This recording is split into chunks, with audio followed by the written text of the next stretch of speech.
नमस्कार दोस्तों। आज की क्लास में हम देखने वाले हैं प्रसिद्ध गद्य लेखक, हिंदी साहित्य के प्रसिद्ध गद्य लेखक, उपन्यासकार और नाटककार अमृतलाल नागर के उपन्यासों को हम आज देखेंगे। और इनके उपन्यास विभिन्न प्रतियोगी परीक्षाओं में बहुत ही पूछे जाते हैं, क्रम से लगाने के लिए आते हैं। उनका प्रकाशन वर्ष भी पूछा जाता है, उपन्यासों के नाम भी पूछे जाते हैं और कुछ चर्चित उपन्यासों की विषय वस्तु भी पूछी जाती हैं। तो आज हम उनके उपन्यासों को देखेंगे, उनका प्रकाशन वर्ष तथा क्रमानुसार सभी उपन्यासों के नाम, और साथ ही उनके एक प्रसिद्ध उपन्यास मानस के हंस के संबंध में कुछ महत्वपूर्ण तथ्यों को जानेंगे। और इसके लिए हम रामचंद्र तिवारी की पुस्तक हिंदी का गद्य साहित्य, ठीक है, इस पुस्तक से हम सभी तथ्यों को पढ़ेंगे। तो आइए देखते हैं। अमृतलाल नागर को सर्वाधिक सफलता जो हिंदी साहित्य में उन्हें प्राप्त हुई वह उनके उपन्यासों की वजह से प्राप्त हुई। तो उनके बहुत सारे उपन्यास हैं, क्रमानुसार हम उनके उपन्यासों को देखते हैं। तो इनके उपन्यास हैं महाकाल 1947 ईस्वी, बूंद और समुद्र 1956 ईस्वी, शतरंज के मोहरे 1959 ईस्वी, सुहाग के नुपुर 1960 ईस्वी, अमृत और 20 1966 ईस्वी, सात घूंघट वाला मुखड़ा 1968 ईस्वी, एकदा नैमी सारण्य 1972 ईस्वी, मानस का हंस तुलसीदास के जीवन पर आधारित मानस का हंस 1972 ईस्वी, नाच्यो बहुत गोपाल 1978 ईस्वी, खंजन नयन 1981 ईस्वी, बिखरे तिनके 1982 ईस्वी, अग्निगर्भा 1983 ईस्वी, करवट 1985, पीढ़िया 1990 ईस्वी। तो ये सभी इनके महत्वपूर्ण उपन्यास हैं, ठीक है। महाकाल, बूंद और समुद्र, शतरंज के मोहरे, सुहाग के नुपुर, अमृत और 20, सात घूंघटों वाला मुखड़ा, एकदा नैमी सारण्य, मानस का हंस, नाच्यो बहुत गोपाल, खंजन नयन, बिखरे तिनके, अग्निगर्भा, करवट, पीढ़िया इत्यादि, ठीक है। ये सभी इनके उपन्यास है और इन उपन्यासों का नाम याद रखना बहुत ही ज़रूरी है क्योंकि ये परीक्षाओं में पूछे जाते हैं अपने प्रकाशन वर्ष के साथ। तो अब हम देखेंगे मानस का हंस उपन्यास के संबंध में रामचंद्र तिवारी की टिप्पणी, ठीक है। तो मानस का हंस जो उपन्यास है, ठीक है, वह क्या है, तुलसीदास के जीवन पर आधारित है। अमृतलाल नागर ने तुलसी और सूर दोनों ही के जीवन पर आधारित उपन्यास रचे हैं। मानस का हंस उपन्यास तुलसीदास के जीवन पर आधारित है, तो वहीं खंजन नयन उपन्यास हम देखते हैं कि सूरदास के जीवन पर आधारित है। तो मानस के हंस उपन्यास के संबंध में महत्वपूर्ण बातें ये हैं कि मानस का हंस महात्मा तुलसीदास के जीवन को केंद्र में रखकर लिखा गया है। अमृतलाल नागर जी ने इस उपन्यास को एक ओर तो तत्कालीन युग जीवन की ऐतिहासिक सांस्कृतिक पीठिका प्रस्तुत की है इस उपन्यास के माध्यम से, वहीं दूसरी ओर तुलसी के व्यक्तित्व का संगठन करने वाली मानसिक भूमियों को भी उभारने की कोशिश की है।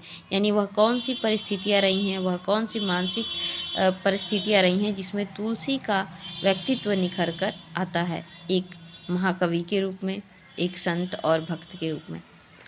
व्यक्तिवाद के आंतरिक उन्नयन के स्तर पर तुलसीदास काम और राम के बीच संघर्ष की स्थिति से गुजरकर काम का अतिक्रमण करते हुए लोक कल्याण में प्रवृत्त होते हैं। यहाँ आपको याद आ रहा होगा तुलसी के संबंध में जो प्रचलित जो एक कथा आती है कि तुलसीदास अपनी पत्नी के प्रति बहुत ही अनुरक्त थे और उनसे मिलने के लिए वह आधी रात में भी पहुंचते हैं अपने ससुराल। वहाँ पर जो रत्नावली की फटकार है, ठीक है, अस्थि चर्ममय देह यह तामे ऐसी प्रीति, है ना। तो ऐसी प्रीति अगर भगवान राम से हो तो जीवन सफल हो जाए या सार्थक हो जाए, इस तरह का उनका भाव था, रत्नावली की फटकार। तो यहाँ पर ये जो इस उपन्यास का मूल विषय वस्तु है वो क्या है, व्यक्तिवाद के आंतरिक उन्नयन के स्तर पर तुलसीदास के काम और राम के बीच के संघर्ष की स्थिति से गुजरकर काम का अतिक्रमण करते हुए लोक कल्याण में प्रवृत्त होते हैं तुलसीदास, ठीक है। यही इस उपन्यास की मूल विषय वस्तु है।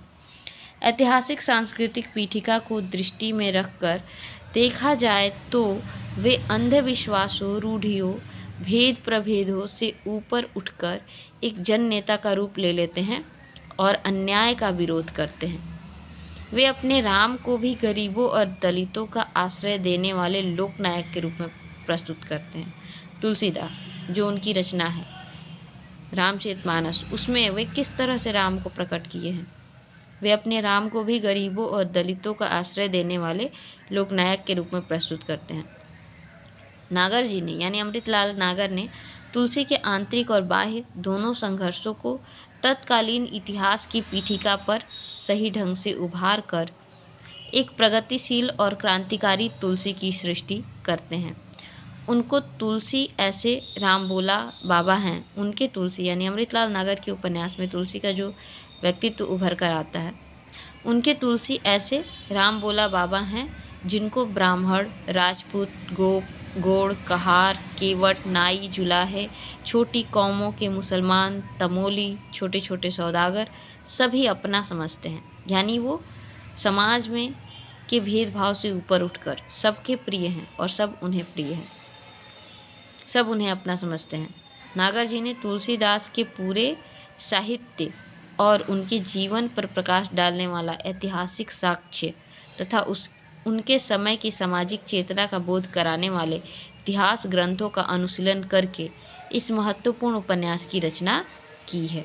ठीक है, तो यह तुलसीदास के व्यक्तित्व का यथार्थ आकलन करता हुआ उपन्यास है मानस का हंस, जिसमें काम और राम का द्वंद्व मुख्य रूप से विषय वस्तु के रूप में उभर कर आता है।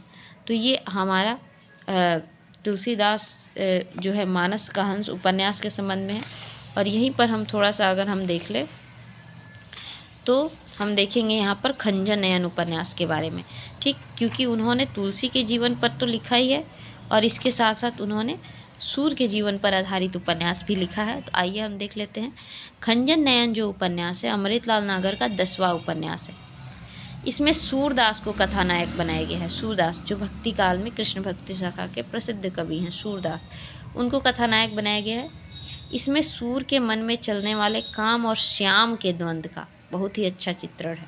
ठीक, तुलसीदास जो मानस का अंश है उसमें काम और राम का द्वंद्व है, तो खंजर नयन में क्या देखने को मिलता है, सूर के मन में चलने वाले काम और श्याम के द्वंद्व का बहुत अच्छा चित्रण किया गया है। कंतों को लेकर सूरदास का मन बार बार दुलायमान होता है। तुलसीदास में हमने मुख्य नारी पात्र कौन है, रत्नावली। वहीं पर यहाँ हम देखते हैं कि कंतों, ठीक है, कंतों को लेकर सूरदास का मन बार बार दुलायमान होता है, किंतु अंततः वह काम को पराजित करके श्याममय हो जाता है। सूर और कंतों का प्रेम राधा भाव में परिणित हो जाता है। लेखक को तत्कालीन सामाजिक विकृतियों के चित्रण में भी अच्छी सफलता मिली है। यानी इस उपन्यास में तत्कालीन सामाजिक विकृतियों का भी चित्रण है। उसने मध्यकालीन धार्मिक अंधविश्वासों का मुखर विरोध किया है। लेखक ने इस उपन्यास के माध्यम से मध्यकालीन धार्मिक अंधविश्वासों का भी मुखर विरोध किया है और समाज के पीड़ित वर्ग के प्रति नागर जी की सहानुभूति भी यहाँ पर उभर कर सामने आई है। लेखक ने बड़े बड़े पंडितों, कर्मकांडियों, पुजारियों, वेदज्ञों और सन्यासियों की पोल खोलकर अपनी सहज प्रगतिशील मानवधर्मी जीवन दृष्टि का अच्छा परिचय दिया है। जहाँ कलात्मक उत्कर्ष का प्रश्न है, मानस के हंस की परंपरा को यह उपन्यास आगे नहीं बढ़ा सका है। यानी मानस का हंस उपन्यास की अपेक्षा खंजर नयन उपन्यास बहुत प्रभावशाली नहीं है, लेकिन यह सूरदास के जीवन पर आधारित है और यहाँ काम और श्याम का द्वंद्व चलता है। ठीक है, यहाँ मुख्य नारी पात्र कंतो है। वहीं मानस के हंस के बारे में हमने देखा कि मानस के हंस में राम और काम का द्वंद्व चित्रित है। तुलसीदास के साथ साथ उनके तत्कालीन समय का भी ऐतिहासिक सांस्कृतिक यथार्थ चित्रण भी देखने को मिलता है और महात्मा तुलसीदास के संपूर्ण व्यक्तित्व को यहाँ पर उभारा गया है और इसके साथ ही इसमें तुलसीदास का संपूर्ण व्यक्तित्व उभर करके आता है। और ये कुछ महत्वपूर्ण तथ्य हो गए अमृतलाल नागर जी के उपन्यास के संबंध में। और इसी प्रकार के महत्वपूर्ण तथ्यों को पढ़ने के लिए चैनल से जुड़े रहें। चैनल को लाइक और सब्सक्राइब करें। धन्यवाद।